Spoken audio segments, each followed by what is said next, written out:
So we are going to look at the E. coli data now. So for that, you have to load this history in Galaxy. I will do the same.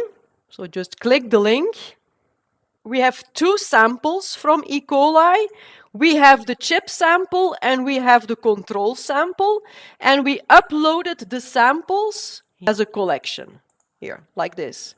And we dropped the two FASTQ files here.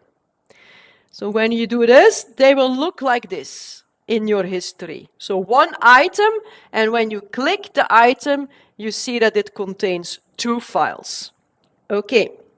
So these were the original FASTQ files, and also here we had the same issue as before.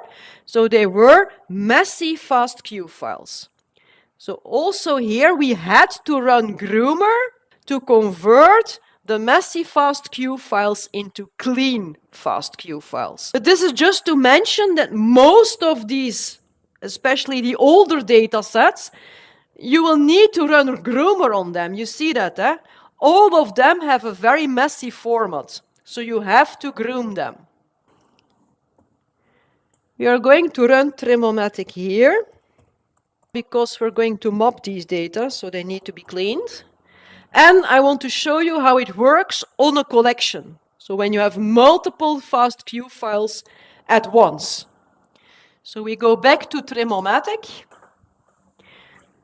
And we will now run the tool on the E. coli samples. So single end, not paired end. So going back here, I know we have two FASTQ files.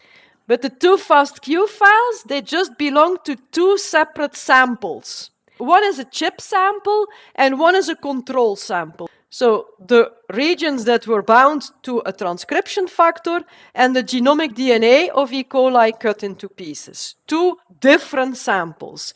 If this was paired end data, we would have 4 FASTQ files, 2 per sample, and that's not the case. So it's single end data. Single end data, but it is in a collection.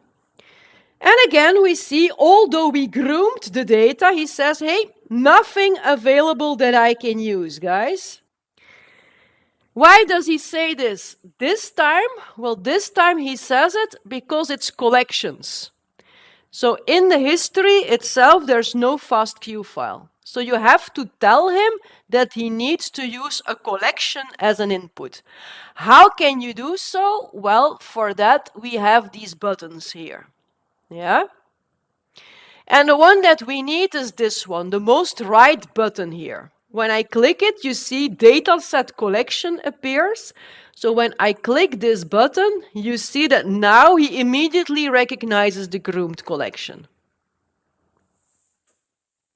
So if you import all your datasets in a collection, you always have to use here this button to define the input, to tell him the input is a collection.